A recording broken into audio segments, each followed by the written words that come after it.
तो sir let's say कि हमने सब कुछ किया जितना आपने बताया, ठीक है, कितने इनमें प्रॉफिट होना शुरू होता है ई कॉमर्स स्टोर से, और कितना अगर हम सब कुछ ठीक करते हैं तो एक एवरेज ई कॉमर्स स्टोर कितना बना सकता है? मैंने उनके डैशबोर्ड देखे हैं, एक एक दिन का वो 2-3 मिलियन डॉलर जनरेट कर रहे हैं। एक दिन? हाँ, एक दिन में। प्रोडक्ट कहाँ से ढूंढें, तो अमेज़ॉन या वॉलमार्ट या ईबे इनका भी बाप है। आज के इस पॉडकास्ट में हम लोग बात करने वाले हैं कि आप स्क्रैच से ई कॉमर्स स्टोर कैसे स्टार्ट कर सकते हैं, प्रॉफिटेबल ई कॉमर्स स्टोर कैसे स्टार्ट कर सकते हैं, step by step, move by move. आज हमारे साथ है मिस्टर सिद्धार्थ पाल, जो आपको पूरा गाइड करने वाले हैं फ्रॉम ए टू जेड कि कैसे आप एक ई कॉमर्स स्टोर स्टार्ट कर सकते हैं और उसे प्रॉफिटेबल कर सकते हैं। Welcome sir. Thank you so much Abhit for inviting me. So आज हम लोग सीखने वाले स्टेप बाय स्टेप कि ई कॉमर्स स्टोर कैसे स्टार्ट किया था, कहाँ से शुरुआत करें, कौन से कंट्री में करना प्रॉफिटेबल है। तो पहला क्वेश्चन मेरा ये है कि स्टार्ट कैसे करें। मतलब लेट्स से मैं बिगिनर हूँ, लेट्स से मेरे को कुछ भी नहीं आता सर, मतलब इस पॉडकास्ट में समझ लो मैं एकदम कुछ भी नहीं आता, तो कैसे मैं स्टार्ट करूँ? पहला स्टेप क्या रहेगा? तो अभित मैं आपको रिकमेंड करूँगा कि सबसे पहले आप एक प्लान बनाओ अच्छा। कि आपको एक ई कॉमर्स बिजनेस स्टार्ट करना है ना। अब यहाँ पे एक वर्ड आया बिजनेस, तो बिजनेस के लिए आपको एक प्रॉपर लॉन्ग टर्म प्लानिंग होनी चाहिए कि आपको कस्टमर कैसे आएगा, है ना, कस्टमर को क्या दिखेगा, कस्टमर कितना कितना पे कर सकता है, कस्टमर को क्या प्रोडक्ट्स चाहिए, क्या नीड है।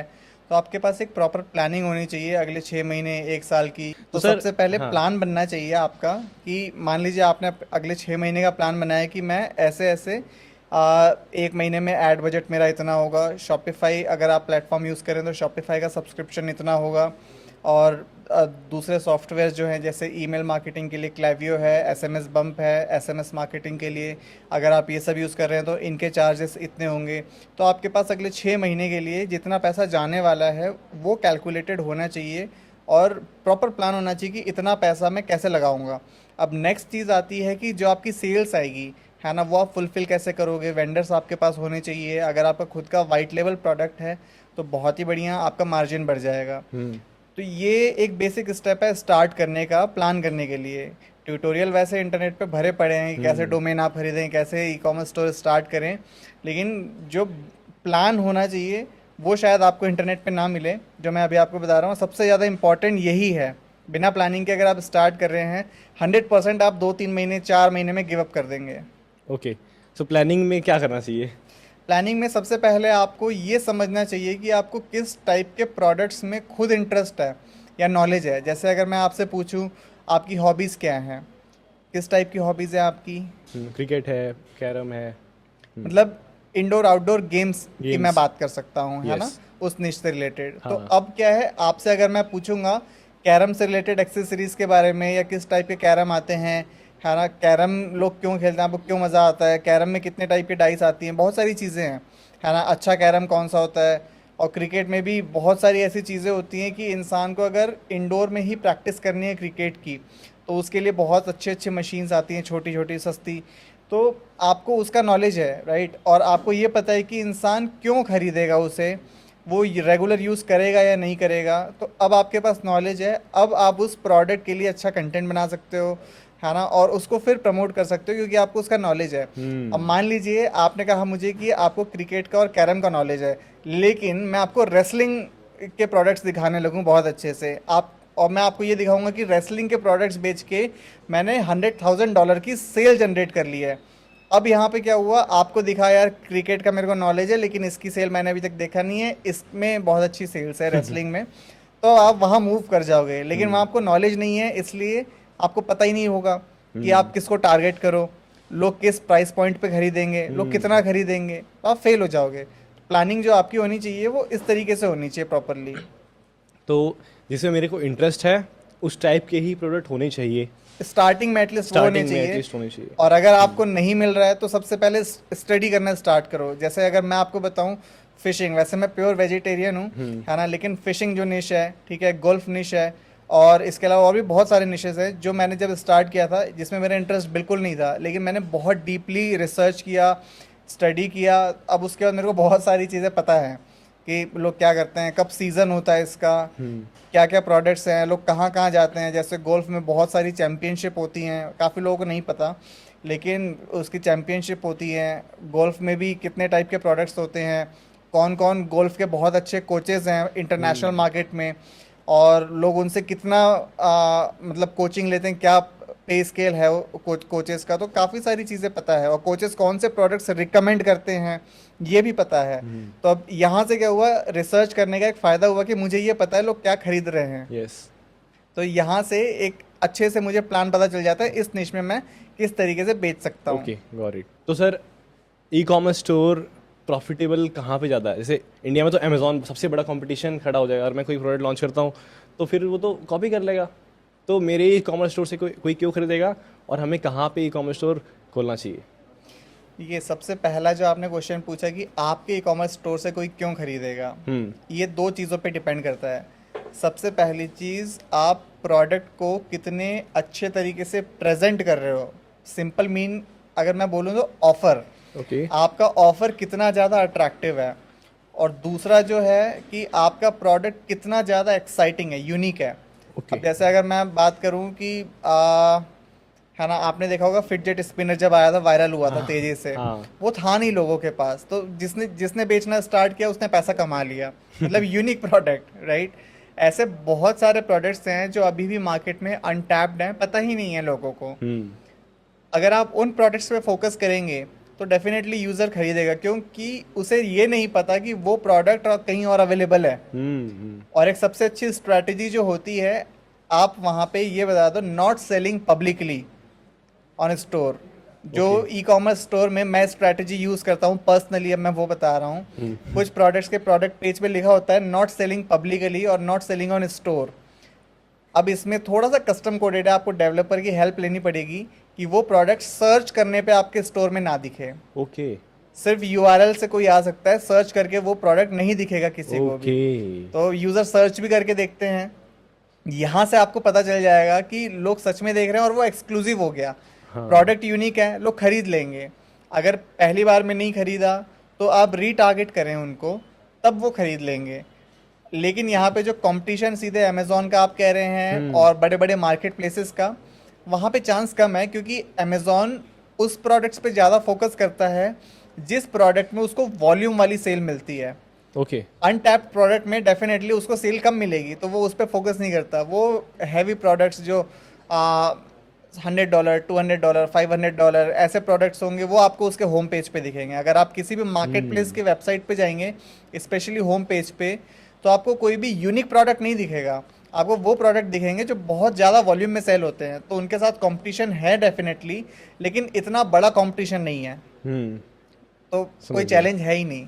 अमेजॉन मास प्रोडक्ट बेचता है पूरा एकदम। डेफिनेटली आप किसी भी मार्केट प्लेस पे जाइए, आपको वो प्रोडक्ट दिखेंगे जो ऑलरेडी आपके नियर बाय में भी अवेलेबल है। तो सर, टेक्निकलिटीज़ पे नहीं जाते अभी, क्योंकि वो बहुत सारे यूट्यूब वीडियोस में आप देख लेना, बहुत सारे पड़े हुए हैं यूट्यूब पे। आप सर्च करोगे कि ई कॉमर्स स्टोर कैसे स्टार्ट करें शॉपिफाई में, कैसे, मतलब सब कुछ अवेलेबल है। बट मेन चीज़ है, प्रोडक्ट खोजने में दिक्कत होती है। तो सर, प्रोडक्ट कहाँ से फाइंड करें और कैसे फाइंड करें, और कैसे हमें पता चलेगा कि नहीं यार ये प्रोडक्ट हमारा चलेगा? ये सबसे चैलेंज वाली चीज़ होती है ई कॉमर्स में। बताओ सर। देखिए, सबसे पहली जो चीज़ है, प्रोडक्ट हमारा चलेगा तो कोई भी भगवान नहीं है। बिना टेस्ट किए, बिना एक्चुअल में एफर्ट डाले कोई नहीं बता सकता आपको। और ये भी ज़रूरी नहीं है कि जो प्रोडक्ट आपके लिए काम कर रहा है वो मेरे लिए काम करे। तो ये सिर्फ प्रोडक्ट को टेस्ट करने के बाद ही पता चलता है, ये सबसे बड़ा सच है। ओके। और दूसरी चीज़, प्रोडक्ट कहाँ से ढूंढें, तो अमेज़ॉन या वॉलमार्ट या ईबे, इनका भी बाप है दुनिया में, अलीबाबा। ठीक है, तो आप अलीबाबा पे आप जाएंगे, आपको ऐसे प्रोडक्ट्स वहाँ दिखेंगे जो क्वांटिटी वाइज बहुत ज़्यादा सेल होते हैं, प्राइस वाइज नहीं, क्योंकि उनको चाहिए रीसेलर्स। अलीबाबा जो है वो बहुत बड़ा मार्केट प्लेस है, सीधे सीधे फैक्ट्रीज का। वहाँ पे आप जाएंगे, आपको मैक्सिमम प्रोडक्ट्स दिखेंगे। जैसे मान लीजिए कोई एक मोबाइल कवर ही आप देख रहे हैं, वहाँ पे वो आपको दिखाएगा $10 फॉर 10 यूनिट्स। तो वो इंडिविजुअल प्रोडक्ट के लिए नहीं है। अब यहाँ से आपको ये आइडिया मिलेगा कि वेंडर्स कौन से प्रोडक्ट खरीद रहे हैं। आप वहाँ पे जाके सर्च कर सकते हैं, उनके हर दिन प्रोडक्ट अपडेट होते हैं, today's trend, weekly best seller. अब आप हर दिन जाएंगे और स्टोर्स पे अगर आप देखेंगे प्रॉपरली, तो इसकी एक सिंपल सी ट्रिक है, टेक्निकलिटी शायद आपको लगे लेकिन बहुत सिंपल सी ट्रिक है। आप किसी भी वेंडर के स्टोर पे जाएं, 7 दिनों तक आपको उसके न्यू अराइवल्स को मॉनिटर करना है। ओके। आपको ये पता चलेगा कि न्यू अराइवल्स में वो कौन से प्रोडक्ट्स को लिस्ट कर रहा है। अब यहाँ पे एक छोटा सा एफर्ट वाला काम है, जो न्यू अराइवल्स में 7 दिन में प्रोडक्ट्स आए हैं, वो प्रोडक्ट आपको दूसरे और वेंडर्स के स्टोर पे ही देखना है कि क्या सेम प्रोडक्ट लिस्ट हो रहे हैं और भी कॉम्पिटिटर के पास। ओके अगर लिस्ट हो रहे हैं और न्यू अराइवल है तो मतलब प्रोडक्ट वो अनटैप्ड है और अभी मार्केट में ग्रो होना स्टार्ट हुआ है, उसकी सेल्स आने स्टार्ट हुई है। ओके यहाँ से प्रिडिक्ट कर सकते हैं कि ये प्रोडक्ट पे टेस्ट करना चाहिए, क्योंकि हमें सबने सेल आ हाँ सकती क्योंकि है। सब लोग अपने प्रोडक्ट मतलब वो ऐड किए जा रहा हाँ, है क्योंकि वेंडर्स उसी प्रोडक्ट को ऐड करते हैं जिसकी डिमांड आती है। हाँ तो ये एक बहुत प्रूवन टेक्निक है जो मेरे लिए काम करती है हमेशा। सर ने बता दिया कि अच्छे प्रोडक्ट कैसे फाइंड करें। सर अलीबाबा में तो एमओक्यू होता है ना, मिनिमम ऑर्डर क्वांटिटी की, इतना तो मिनिमम करना पड़ेगा, ऐसा होता है ना? हाँ, अलीबाबा में आप वो प्रोडक्ट ढूंढ सकते हो, फिर आपको सेम प्रोडक्ट के लिए अली एक्सप्रेस पे जाना है क्योंकि अलीबाबा सीधे फैक्ट्री है। ओके अली एक्सप्रेस जो है वो एक मीडिएटर है फैक्ट्रीज और आपके बीच का। अच्छा तो अली एक्सप्रेस पे आपको मिनिमम ऑर्डर क्वांटिटी 1 होती है, कोई चैलेंज नहीं है, इजीली फ्लेक्सिबल आप कम्युनिकेट कर सकते हो। प्रोडक्ट आपको ढूंढना है, वेंडर को मैसेज करना है और वो आपको रिस्पॉन्ड करेंगे, तो कोई चैलेंज नहीं है। Okay got it. सर मैं एग्जांपल लेता हूँ, ठीक है? लेट्स से ये माइक है, ये मैंने देखा अली एक्सप्रेस पे, लेट्स से ये $15 की है, राइट? तो मुझे शिपिंग विपिंग का ये सब देखना पड़ेगा, फिर मतलब कैसे फाइंड आउट करें ये सब कि हाँ शिपिंग का कितना आएगा? वो सब वेंडर से ही बात करनी पड़ेगी वो सब? वेंडर ही आपको एक फाइनल कॉस्ट बताएगा कि शिपिंग, पैकेजिंग और प्रोडक्ट कॉस्ट मिला के आपको क्या चार्ज पे करना है डिलीवर करने के लिए, एक फाइनल प्रोडक्ट पे वो अमाउंट। फाइनल बता देगा कि इस एक हाँ। प्रोडक्ट पे एवरेज इतना आपका लगेगा, बिल्कुल। ठीक है? तो शिपिंग विपिंग लगा के फिर भी प्रॉफिटेबल हो जाता है? स्टार्टिंग में नहीं, अगर आप हो रहे हैं you are blessed. Generally starting में इंसान प्रॉफिटेबल नहीं होता क्योंकि टेस्टिंग फेज है। हाँ आप स्टार्टिंग में प्रोडक्ट को टेस्ट करके देख रहे हो कि ऑर्डर्स आ रहे हैं या नहीं है। सबसे पहला आपका गोल होना चाहिए कि आप कस्टमर बनाओ। ठीक है, आपने कस्टमर बना लिया। अब दूसरा ऑप्शन ये है कि जैसे आप ऐड चला रहे हो, मान लो आप 10 अलग अलग ऑडियंस को टेस्ट कर रहे हो, आपको एक वीक में ये समझ में आएगा कि कौन सी ऑडियंस आपको सेल्स प्रॉफिटेबली दे रही है, कौन से एड सेट आपका जो बजट है वो खा रही है। Got it. आप बंद करोगे, आपका लॉस कम होना स्टार्ट होगा। फिर जहाँ पे आपको दिख रहा है कि यार ये ऑडियंस मुझे प्रॉफिटेबल सेल दे रही है, आप ग्रेजुअली उसको स्केल करना स्टार्ट करो। और नेक्स्ट स्ट्रैटेजी होती है कि जो कस्टमर ने आपसे परचेज किया है, आप उस कस्टमर को डिलीवर प्रोडक्ट होने के 1 वीक बाद या 2 वीक बाद आप अपने पूरे मंथ के बेस्ट सेलर प्रोडक्ट सिर्फ उस कलेक्शन के भेजो जिस कलेक्शन से उसने परचेज किया है। यहाँ पे प्रोबेबिलिटी है कि वो आपसे परचेज करेंगे तो प्रॉफिट आपका बढ़ना स्टार्ट हो जाएगा। इस तरीके से आप प्रॉफिट में आ सकते हो। फ्रॉम द फर्स्ट डे, मैं झूठ नहीं बोलूँगा, मैं भी प्रॉफिटेबल नहीं था। अच्छा, लेट्स से कि मैंने एक ई कॉमर्स स्टोर स्टार्ट किया और मैं इंटरनेशनली कर रहा हूँ। पहले हफ्ते आपने बताया कि हाँ पहले धीमे धीमे टेस्ट करते जाओ, पहले हफ्ते मतलब मैं धीरे धीरे टेस्ट करते जाऊँगा कि आपने बताया अभी, बट पूरे 1 मंथ का प्लान क्या होगा कि बेसिक क्या करना होगा 1 महीने पूरे हमें? क्या हमें स्केल भी कर देना है, फिर सिर्फ टेस्टिंग ही करना है? क्या 1 महीने का प्लान क्या होगा पहले 1 महीने का? सबसे पहले स्टार्टिंग के फर्स्ट वीक का गोल होना चाहिए कि आपको अपने स्टोर प्रॉपरली लॉन्च करना है। अच्छा डोमेन नेम, पूरा स्टोर सेटअप, उस पर अच्छे प्रोडक्ट को लिस्ट करना, ईमेल सीक्वेंसेस बनाना, एसएमएस सीक्वेंस बनाना, और फिर उसके बाद वेंडर से बात कर लेना और एक टेस्ट ऑर्डर प्लेस करके देखना सारी चीज़ें चल रही हैं नहीं चल रही हैं। ओके और प्रोडक्ट की इमेजेस सेम नहीं होनी चाहिए जैसे अली एक्सप्रेस पे है या अमेज़ॉन पे है। आप उनको डाउनलोड करें, बैकग्राउंड रिमूव करें, अपने स्टोर को एक ब्रांडेड स्टोर की तरह बनाइए। एक कलर पैलेट होता है किसी भी ब्रांड का, अगर आप नोटिस करेंगे तो आपको ब्रांडिंग एलिमेंट्स बनाने, अपने फॉन्ट्स डिसाइड करने हैं। सेम फॉन्ट आपको ईमेल में भी होने चाहिए, कलर थीम आपकी बिल्कुल सेम होनी चाहिए। अब आपने कंटेंट बना लिया, आपने शिपिंग पॉलिसी अपडेट कर ली, पेमेंट गेटवे कनेक्ट कर लिया, इमेजेस सारी अपलोड कर ली, आपने ऐड के लिए वीडियो भी बना लिया। ये फर्स्ट वीक का गोल हो गया, means you are ready to launch. Now week 2, अब आपको ऑडियंस शॉर्टलिस्ट करने के बाद आपको स्टार्ट करना है ऐड चलाना। 1 वीक में मान लीजिए आपने 10 ऑडियंस को टेस्ट किया एक प्रोडक्ट के लिए, तो आपको ये पता चल जाएगा कौन काम कर रहा है, कौन काम नहीं कर रहा है। ठीक है, तो जो काम कर रहा है आपको उसको नेक्स्ट 1 वीक में ग्रेजुअली स्केल करके देखना है। स्केलिंग के बहुत सारे मेथड हैं, बजट को 20% बढ़ाना, बजट को 50% बढ़ाना, ज़्यादा तेज़ी से सेल्स आ रही हैं तो बजट को डबल कर देना, और बहुत ही ज़्यादा अगर मेटा एड्स आप पे मेहरबान है तो आप उसको 5 टाइम्स डुप्लीकेट कर दीजिए। अब यहाँ पे हो गया स्केल। ठीक है, तो 3rd वीक में आपको ये समझ में आएगा कि आप स्केल करके भी आपकी जो ऑर्डर्स कंसिस्टेंसी है वो प्रॉपरली चल रही है या नहीं चल रही है। Okay. अगर कंसिस्टेंट नहीं है तो आप उसको फिर से डाउन करो बजट को। हम्म। फिर आप धीरे धीरे सारी चीज़ें वीक 3 में ये देखो कि आप जो चीज़ें हो रही हैं वो आपके प्लानिंग के अकॉर्डिंग हो रही है या नहीं हो रही है। आपने जो डिसाइड किया था कि मैं इतना एक्सपेंस करूंगा, सारी चीज़ें प्रॉपर चल रही है नहीं चल रही, कस्टमर को प्रोडक्ट टाइम पे पहुंच रहा है या नहीं, डिस्पैच हुआ या नहीं है, एड अकाउंट आपका बैन तो नहीं हो गया। तो ये सारी चीज़ें आप वीक 3 में देखो, और वीक 4 में अगर सब कुछ स्मूथ है तो प्रोसेस को आपको रिपीट करना है नेक्स्ट प्रोडक्ट के लिए सिमिलर पैटर्न पे। चेंज नहीं करना है, पैटर्न बिल्कुल सेम रखना है और सेम निश पे ही। सब जो बता रहे हैं ना बहुत ही टेस्टेड है, मतलब बहुत ही टेस्टेड है। मैं ऐसे फील कर पा रहा हूँ बिकॉज आपने बताया ना, आपने बताया पहले कि हाँ पहले प्रोडक्ट कैसे फाइंड करना है बहुत ही अच्छे तरीके से, फिर आपने बताया कि कैसे बजट बढ़ाना है, मतलब बहुत ही अच्छे तरीके से, क्योंकि बहुत सारे लोग होते हैं वो एकदम बढ़ा देते हैं बजट, फुल कर देते हैं कि हाँ यार एक सेल आ गई चलो फुल कर देते हैं बजट। या फिर बहुत सारे लोग कहते हैं हाँ सेल आ रही है तो बजट थोड़ा सा भी नहीं बढ़ाते, कहते हैं हाँ आने दो थोड़े बहुत आने दो, मतलब वो फ़ायदा नहीं उठाते, जो मोमेंटम बना है उसका फ़ायदा नहीं उठाते। मैंने एक चीज़ देखा है कि ई कॉमर्स में लोग मोमेंटम जो बनता है उसका बहुत फ़ायदा उठाते हैं, है ना, जो चल रहा है उसको जितना ऑर्डर ले सकते हैं वो लेते हैं। मोमेंटम का फ़ायदा अगर नहीं उठाएंगे, आप नहीं उठाएंगे तो कोई और तो उठाएगा। हाँ सर, बहुत सारे और भी लोग होते हैं वो जो सेम टाइप का प्रोडक्ट सेल कर रहे होते हैं, तो कंपटीशन क्या होता है इसमें? कंपटीशन देखिए होता है, लेकिन इतना नहीं होता जितना हमें फील होता है। जैसा मैंने स्टार्टिंग में आपको बताया, कोई प्रोडक्ट आपके लिए काम कर रहा है तो मैक्सिमम पॉसिबिलिटी है कि वो प्रोडक्ट मेरे लिए काम नहीं करेगा, थोड़ी पॉसिबिलिटी होती है कि काम कर सकता है, क्योंकि आप 80-90% केस में आप सेम वेंडर तक भी पहुंच जाओगे, है ना, और सेम प्राइस पे आप सेल करोगे, सेम टारगेट ऑडियंस पे भी पहुंच जाओगे। ऑडियंस सेम ढूंढना कोई बड़ा काम नहीं है। तो कंपटीशन है। अब यहाँ पे कंपटीशन आता है बजट का। मान लीजिए आप $20 पर डे पे टेस्ट कर रहे हो, मेरी भी सेल आना स्टार्ट हो गई, मैं $200 पर डे स्टार्ट कर दूंगा, तो यहाँ पे क्या है, सेम ऑडियंस तक मैं आपसे पहले पहुँच गया। हाँ। तो एक थोड़ा सा ये रिस्क होता है कि कोई बहुत बड़ा कॉम्पिटिटर आपका प्रोडक्ट ना देख ले। तो इस केस में आपको इस चीज़ से डरना नहीं है, आपको अपने प्रोसेस पे विश्वास रखना है, आपको अपना प्रोसेस स्ट्रांग रखना है, क्योंकि शॉपिंग एक्सपीरियंस है जो आपको बहुत ज़्यादा प्रॉफिटेबल बना सकता है। कस्टमर अगर आपके स्टोर पे आके अच्छा फील नहीं कर रहा है, उसको वो कंफ्यूज हो रहा है, आपका ऑफर अच्छा नहीं है, इमेजेस अच्छी नहीं है, तो यहाँ पे डेफिनेटली आपका जो कन्वर्जन रेट है वो कम रहेगा। कॉम्पिटिटर्स मैक्सिमम केस में क्या करेंगे, सेम प्रोडक्ट वो ढूंढ लेंगे, या तो आप ही के स्टोर की इमेजेस को वो कॉपी करके अपलोड कर देंगे, या फिर वो मार्केट प्लेस की इमेजेस को डालेंगे।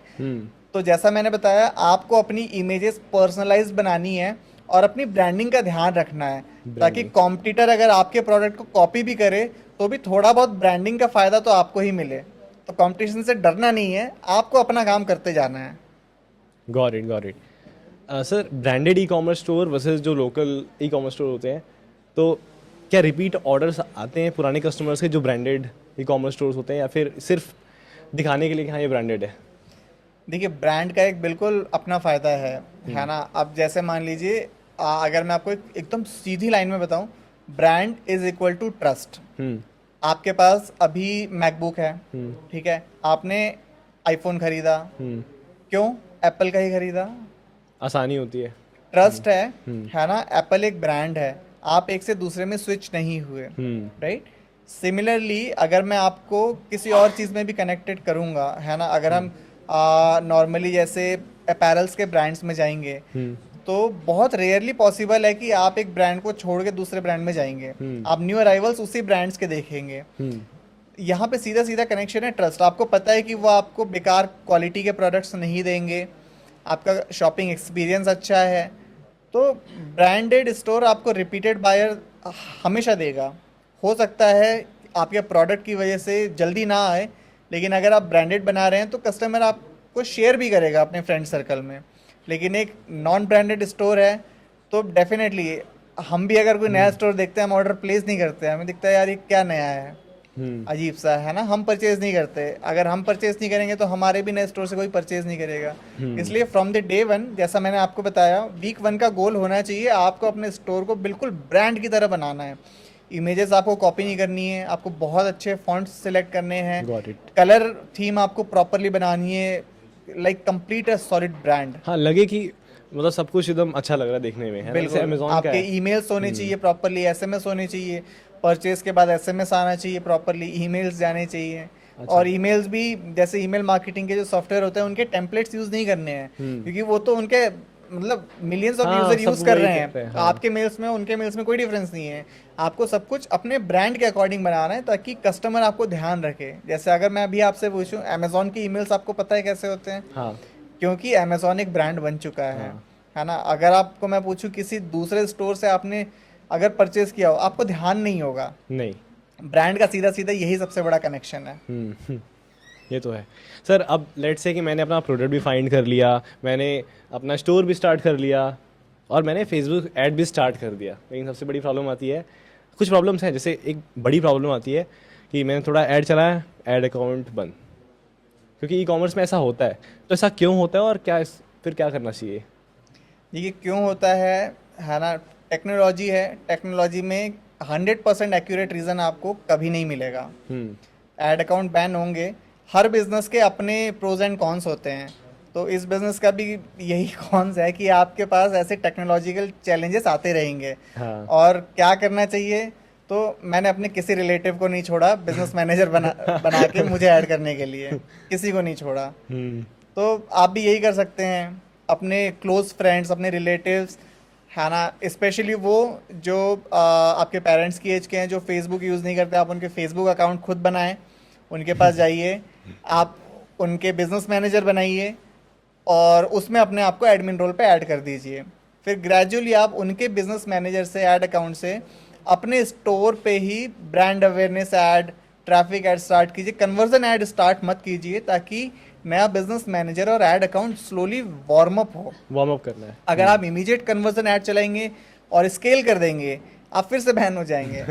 आपको पैटर्न ध्यान रखना है। अब जो बार बार बैन होता है, तो इसमें आपको एक छोटी सी चीज़ को ध्यान रखना है कि कुछ ना कुछ ऐसा है जो आप रिपीट कर रहे हो, जिसकी वजह से बैन रिपीट हो रहा है। बहुत बार लोग क्या करते हैं, एक प्रोडक्ट से इमोशनली कनेक्ट हो जाते हैं कि यार ये प्रोडक्ट मैंने बहुत मेहनत करके ढूंढा, इमेजेस बनाई, कंटेंट लिखा, इतनी ऐड चलाई, मैंने इतना पैसा लगा दिया, अब मैं फिर से इस पर थोड़ा और पैसा लगा के ट्राई करता हूँ, सेल आ जाएगी शायद उम्मीद में। तो इमोशनली फुल नहीं बनना है। आप बिजनेस कर रहे हो, बिजनेस में जहाँ पे आप इमोशन को घुसा दोगे, है ना, बिजनेस आपको नीचे ले आएगा। बिजनेस चलता है कैलकुलेशंस पे, लॉजिक्स पे, रिजल्ट्स पे। तो आपको ध्यान देना है। अगर मान लीजिए एक प्रोडक्ट से ही आप बार बार ऐड अकाउंट बैन करवा रहे हो, आपको उस प्रोडक्ट को तुरंत छोड़ना है, दूसरे प्रोडक्ट पे, कंप्लीटली दूसरे प्रोडक्ट पे स्विच होना है, उस पैटर्न को ही छोड़ देना है। Got it. सर एक चीज़ है, जैसे मैंने सुना है ऐसा, आप बताना कि सही है कि नहीं। जैसे लेट से कि मेरा ऐड अकाउंट बैन हुआ, तो अगले ऐड अकाउंट जो मैं बनाऊंगा उसमें सेम क्रेडिट कार्ड यूज़ करना चाहिए, दूसरा ऑर्डर कर लेना चाहिए उसे कैंसिल करके, दूसरा क्रेडिट कार्ड यूज़ करना चाहिए, है ना? क्योंकि वो फिर हो सकता है कि वो बाद में 1-2 महीने बाद ट्रैक हो जाए, उसके बाद फिर से वो बैन हो जाए, है ना? इसका एक सिंपल आपको मैं बताता हूँ रीज़न। अगर उस क्रेडिट कार्ड से, ये सिर्फ बैन होने वाले में नहीं है, अगर आपके किसी भी क्रेडिट कार्ड से किसी भी ऐड अकाउंट में पेमेंट फेल हुआ है, ओके तो आपको वो क्रेडिट कार्ड दोबारा यूज़ नहीं करना चाहिए। Okay, got it. Payment manually successful होना एक अलग चीज़ है, पेमेंट फेल होना अच्छा साइन नहीं है फेसबुक एल्गोरिदम में।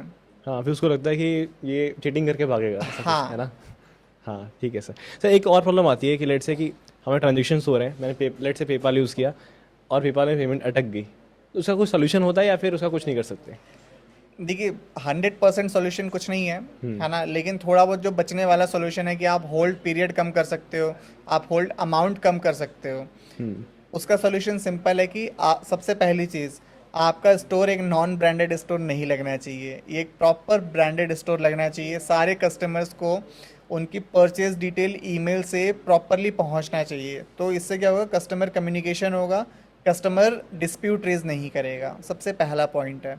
दूसरा, जब भी आप शिपिंग डिटेल अपडेट करेंगे आपके ई कॉमर्स स्टोर में, तो सेम ट्रैकिंग नंबर और शिपिंग पार्टनर का लिंक, मतलब सीधा सीधा बोलो तो ट्रैकिंग लिंक जो है वो आपको पेपाल में भी उसी ऑर्डर आईडी के साथ अपडेट करना चाहिए, ताकि पेपाल ट्रैक करे।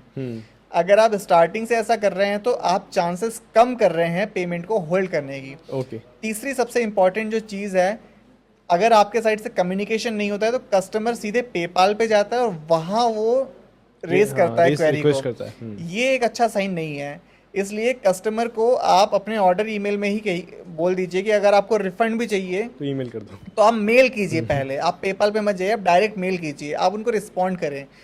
पेपाल के लिए रिफंड ज़्यादा होना अच्छी बात है या नहीं है इसका कोई एविडेंस नहीं है, लेकिन डिस्प्यूट रेज होना अच्छी चीज़ नहीं है। चार्जबैक डिस्प्यूट, अगर आपके स्टोर पे चार्जबैक है, डिस्प्यूट्स काफ़ी ज़्यादा हैं, तो डेफिनेटली आपका अमाउंट होल्ड हो सकता है।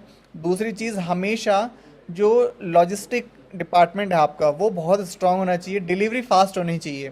ऐसा नहीं होना चाहिए कि आपके प्रोडक्ट डिलीवर होने में 20 दिन 30 दिन लग रहे हैं, क्योंकि पेपल ट्रैक करता है आप यूज़र को कितने टाइम के बाद प्रोडक्ट डिलीवर कर रहे हो। जब आप ट्रैकिंग नंबर दे रहे हो तो मतलब आप पेपल को सब कुछ बता रहे हो कि इस डेट को डिस्पैच हुआ है, इस डेट को डिलीवर हुआ है। Got it. तो जितने जल्दी आप प्रोडक्ट को डिलीवर करेंगे उतनी जल्दी पेपल आपके अकाउंट को अच्छी क्वालिटी में वार्म अप करना स्टार्ट करेगा। तो डिलीवरी टाइम कम रखें, इससे आपका जो पेमेंट है वो होल्ड कम ही होगा। सर हमारे ई कॉमर्स पे कौन कौन से पेजेस होना जरूरी है? सर रिफंड वाले पेजेस होते हैं, और इस टाइप के कौन से पेजेस होना बहुत ज़रूरी है? सबसे पहले होना चाहिए अबाउट पेज, ओके। क्योंकि कस्टमर आपके बारे में पढ़ेगा, नया स्टोर है आपका, डेफिनेटली पढ़ेगा।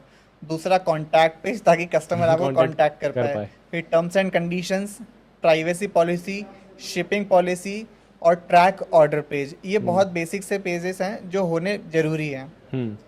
इसके अलावा आप अपने बिजनेस रेगुलेशंस के अकॉर्डिंग और बना सकते हैं, लेकिन बेसिक पेजेस ये होने ही चाहिए। रिफंड पॉलिसी आपको बहुत ध्यान से बनानी चाहिए, क्योंकि स्पेशली इंटरनेशनल मार्केट में लोग उसी चीज़ का एविडेंस बनाते हैं। तो रिफंड पॉलिसी आपको बहुत अच्छे से ध्यान में रख के बनानी चाहिए।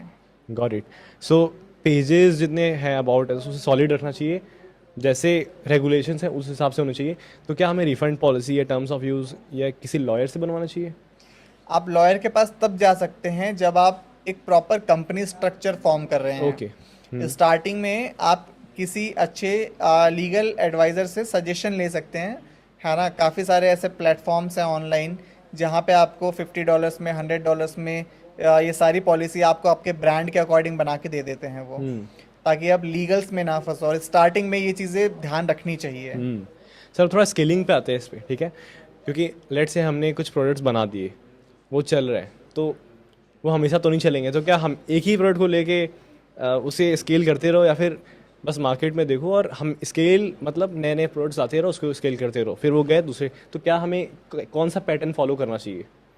देखिए, सब किसी भी प्रोडक्ट की एक लाइफ साइकिल होती है। Okay. जब हम स्टार्ट करते हैं, कोई भी ऐसा प्रोडक्ट नहीं है जो आप साल भर अच्छे वॉल्यूम पे बेच पाओ हर दिन। अच्छा, ठीक है ना। है। कोई प्रोडक्ट पे मान लीजिए आज आपके 200 ऑर्डर आ गए, हाँ। तो इट्स प्रैक्टिकली इम्पॉसिबल कि आप वो ऑर्डर बढ़ते जाएं पूरे साल भर। अच्छा। है ना। हर प्रोडक्ट का एक लाइफ साइकिल होता है, क्योंकि इसका सीजन और ट्रेंड से बहुत बड़ा कनेक्शन है। मान लीजिए आपके प्रोडक्ट का ही कोई कॉम्पिटिटर कोई ट्रेंडिंग प्रोडक्ट आ गया, तो आपकी सेल डाउन हो जाएगी। ओके। तो आपको टेस्टिंग हमेशा करते जाना है, और साथ में जब आपकी सेल्स किसी एक प्रोडक्ट की बढ़ रही हैं, तो आपको रीमार्केटिंग पे ध्यान देना है उस प्रोडक्ट के लिए, और कौन कौन से रिलेवेंट प्रोडक्ट्स हैं जो सेम ऑडियंस को बेनिफिट दे सकते हैं। तो आपको उन प्रोडक्ट्स को भी धीरे धीरे मार्केट में टेस्ट करना है।